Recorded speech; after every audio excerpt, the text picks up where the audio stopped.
ভোজন রসিক বাঙালিদের খাবারের তালিকায় অন্যতম প্রিয় মাছ, আর সেটা যদি হয় ইলিশ তাহলে তো কোনো কথাই নেই। কিন্তু চাহিদার তুলনায় যোগান কমে যাওয়ায় প্রতি বছরই আকাশ ছোঁয়া ইলিশের দাম।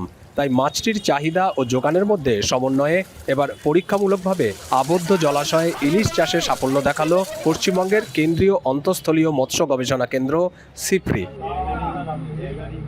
দীর্ঘ কয়েক বছরের গবেষণার পর বিজ্ঞানীরা বলছেন, নির্দিষ্ট পরিবেশে আবদ্ধ জলাশয়ে ইলিশ মাছকে বড় করে তোলা সম্ভব। সিফ্রির প্রধান বৈজ্ঞানিক শ্রীকান্ত সামন্ত জানান, ইলিশের বৃদ্ধি স্বাভাবিকভাবেই ধীর গতির। সাধারণত বাজারে যে ইলিশ পাওয়া যায় সেগুলোর বয়স 3 থেকে 3.5 বছর, কিন্তু এবারের গবেষণায় আবদ্ধ জলাশয়ে সর্বোচ্চ 992 গ্রাম ওজনের ইলিশ উৎপাদনের রেকর্ড হয়েছে, যা অত্যন্ত তাৎপর্যপূর্ণ বলে দাবি বিজ্ঞানীদের। আমাদের সিফা এবং সিবা এই দুটি ইনস্টিটিউট কিন্তু এই মাছটিকে আবদ্ধ জলাশয়ে চাষ করার ব্যাপারে বিশেষভাবে চেষ্টা করেছিল।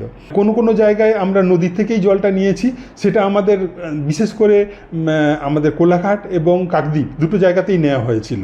তো তাতে করে ফেসিলিটি কিছুটা বেটার পাওয়া যায়, কিন্তু আবদ্ধ যেই জল তার মধ্যেও কিন্তু ইলিশ মাছটা দেখেছি যে ঠিক মতনভাবে গ্রো করে। খুব একটা বিরাট সমস্যা কিন্তু আমরা ফেস করিনি। যেটা রহড়াতে করা হয়েছে আবদ্ধ জলাশয়ের মধ্যেই কিন্তু মাছটা বড় হয়েছে। গবেষকদের দাবি, উন্নত প্রযুক্তির মাধ্যমে আবদ্ধ জলাশয়ে ইলিশ চাষ করা হলে বাজারে স্বাদ ও সাধ্যের মধ্যে মাছটি কিনতে পারবেন ক্রেতারা। দীপক দেবনাথ, এখন, কলকাতা।